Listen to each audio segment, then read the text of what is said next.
In the 1960s, in Melbourne, Australia, one of the most popular places to buy and sell goods such as fresh meat and produce was the Queen Victoria Market.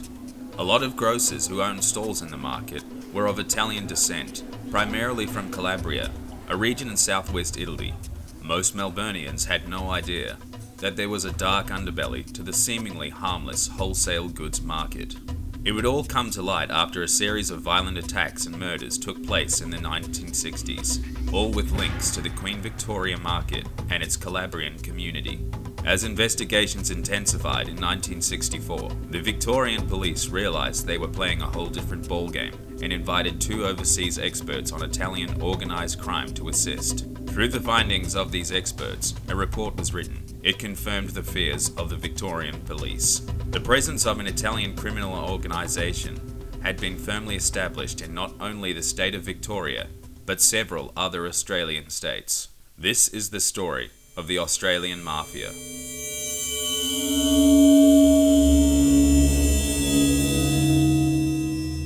Welcome back to a new series here on Shadow Matter. In this series, we're going to be delving into the stories of Melbourne's criminal underworld. Today's focus is of the Ndrangheta, or the Honoured Society, more commonly known as the Australian Mafia. The Australian Mafia is actually an extended group or franchise branch of the Italian criminal organisation known as Ndrangheta, also called the Honoured Society, with its HQ being based in Calabria, Italy, where the group originates from. The Ndrangheta is considered to be among the most powerful organised crime groups in the world, and yet you may have never have heard of them. As with other organised criminal groups in Italy, such as La Cosa Nostra or Camorra, the Ndrangheta had similar circumstances that brought about its origins. In the late 18th century, most of southern Italy was largely ruled in a feudal system, with no central government to impose laws or uphold them. Most disputes between citizens were handled by landowners. If there was a cruel or unfair landowner, then people would often turn to those who had intimidating means of sorting out issues. These people became known as Ndrangheta, which is an Italian version of a Greek word, andragathos, meaning heroism or virtue. These rudimentary forms of justice were usually solved with means of violence and intimidation. By the time of Italy's unification in 1861, most citizens preferred to use the system of the Ndrangheta rather than the police or law officials. Over the decades and centuries, the Ndrangheta became more organized and began involvement with illicit activities and using extremely sophisticated tactics to cover their traces. For the purposes of this video, we're going to be focusing on the Australian branch of the Ndrangheta. Much like any international franchise company, the organisation of the Honoured Society is structured very much the same. In Australia, the Ndrangheta has an overseeing governing body that has smaller governing locales underneath it that oversee the Ndrines, or families, that have authority over certain territories. Within those Ndrines, or families, is another hierarchical structure that is governed by a boss. If more than one family operates in the same town, they form a locale. Membership into the Honoured Society is by birth only. No outsiders of that family may join, possibly making it extremely difficult for police to infiltrate using undercover agents. The Australian Ndrangheta generates its economy through mainly illegal activities such as drug trafficking, prostitution, extortion, kidnapping, gambling, and protection rackets. The group had long been involved with Australia's fruit and veggie market, where they originally became known for extorting farmers and charging market stallholders protection fees. Over the course of the 20th century, they moved into drug trafficking. Typically, the money made from these illegal activities are laundered through legitimate businesses that are owned by the members. The Queen Victoria Market murders gave police a glimpse into the criminal underworld that had been forming right under their nose. When the Victorian police called in two international experts, one being a US Bureau of Narcotics supervisor, John T. Cusack, and the other an assistant police commissioner from Calabria, Italy, Dr. Ugo Macera, their reports suggested the existence of the Calabrian L'Onorata Societa. Neither report was made public. However, leaked copies of Cusack's findings give us an historical understanding of the Mafia's Australian genesis. The Ndrangheta's presence in Australia can be traced back to 1922, when a ship named Re d'Italia left Calabria, Italy and docked in Adelaide. On that ship carried 3 mafia gang members. These criminals came to Australia hidden amongst the thousands of honest Italian migrants, much to the same fashion as the Cosa Nostra infiltrated America, and where the countrymen settled, so too inevitably did the criminals. In the early days, many Italian immigrants became farmers, finding climate conditions very similar to that of southern Italy, and soon a racket was born. The mafiosi would exploit ignorant farmers by conveniently offering to arrange a truck so said farmer could transport his harvest to the market and aid in the sale of his produce. As most couldn't speak English, many were only too happy to accept the hand of a fellow Italian who offered such friendly help.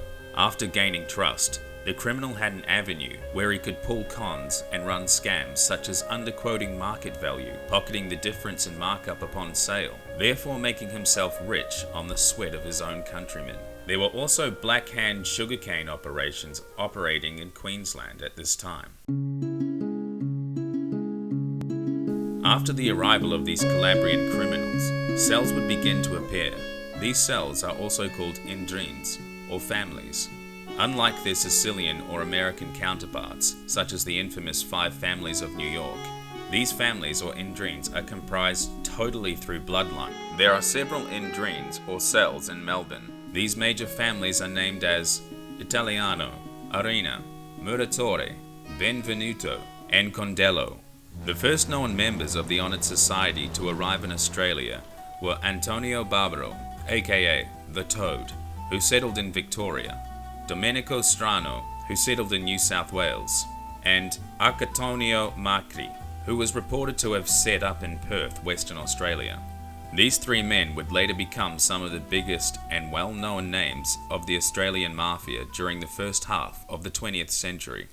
Another notable member was Calabrian-born Domenico Italiano, who arrived in Australia during the 1930s. In later years, he would come to be known as the Pope, an illustrious nickname that depicts the stature he held within the honoured society during this time. Italiano would reputedly team up with one of the founding fathers, Antonio Barbaro.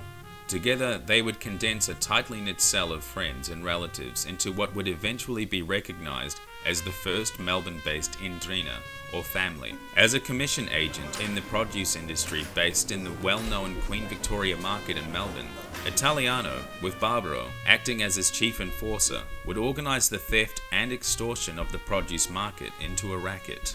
This would be one of the biggest financial revenue streams for the Ndrangheta for decades. Italiano would die on December 13, 1962, and his right-hand man, or Sottocapo, Antonio Barbaro, would follow a few weeks later. These 2 deaths would create a power vacuum within the Melbourne families, and this sparked the now infamous market murders. During the 20th century, Calabrian criminals had built up and ruled over extortion rackets based in Queen Victoria markets of Melbourne, after the deaths of Italiano and Barbaro, both dying of natural causes. Their operations and control of the markets were absorbed by fellow Ndrangheta members. During this time, a power struggle began to develop within the honoured society that led to a string of violent murders that shed light on this secret criminal organisation. In the early hours of April 4th, 1963, Vincenzo Ndrangheta was found dead in his car parked in the driveway of his Northcote home. He was shot twice through the back window. His wife found him later at the wheel. The car was still running. Vincenzo Ndrangheta was a known member of the Ndrangheta back in Calabria. His death was apparently retribution for his lack of respect towards the Mafia, but more specifically, disrespecting Italiano's replacement, Domenico De Marti. Ndrangheta even started a rival faction that thumbed their noses at the Ndrangheta. They were known as La Bastarda, or the Bastard Society. In retaliation for Ndrangheta's death, several months later, a few supporters of Ndrangheta and members of La Bastarda exacted revenge on the honoured society's moneyman. At 2:30 a.m. on January the 16th, 1964, Vincenzo Muratore was reversing down the driveway outside his home in Melbourne. A shotgun blast hit him first in the back. Upon losing control of the car, he was shot in the face, whereupon he died instantly. After these murders, police investigators linked family names to that of the previous Calabrian criminals that had emigrated from Italy and began to realize they were perhaps dealing with a criminal organization, one the likes of that Australian authorities had never seen. After the Victorian Police and Central Intelligence Bureau asked two overseas experts on criminal organisations, they wrote a report that depicted and warned Australian authorities of a future where the Ndrangheta would expand their control into other areas of Australian life, such as labourers, unions, drugs, musical recording publishers, wholesale liquor, meat and fisheries, and more ominously, politics. The disappearance of outspoken anti-drugs campaigner Donald Mackay in 1977 has even been linked to the Australian Mafia. Perhaps more famously and recently is the Ndrangheta's role in the Melbourne Gangland Killings, which we will be covering in a future episode.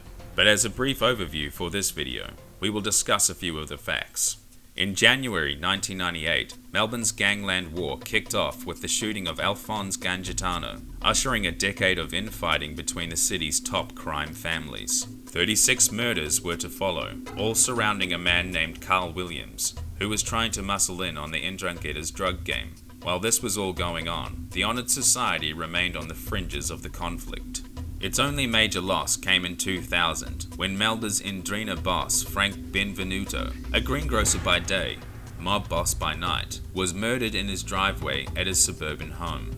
It was around this time that Joseph Acquaro first proved his worth to the Mafia as a skilled lawyer and networker. In 2005, through special favours and party donations, he was able to secure a visa for Francesco Madafari, a Calabrian career criminal who had overstayed his Australian tourist visa by 12 months. Then Immigration Minister Amanda Vanstone was convinced that Madafari should be allowed to stay based on humanitarian grounds. But just 3 years later, Madafari was arrested in the world's largest ever drug bust at the time. In 2008, Australian Federal Police uncovered a 4.4-ton haul of 15 million ecstasy pills hidden in tomato tins on a container ship that arrived in Melbourne from Italy. Today, the Ndrangheta is one of the most successful and prolific criminal organisations in not only Australia, but the entire world. They have outlived their Sicilian counterparts, and it is believed that they control over 60% of Australia's drug trade, with over 31 families and operations in Victoria, New South Wales, Queensland, and Western Australia. The Australian Mafia is very much active today. This has been an episode of Shadow Matter, the story of the Australian Mafia. Stay tuned for more videos on Melbourne's criminal underworld coming soon.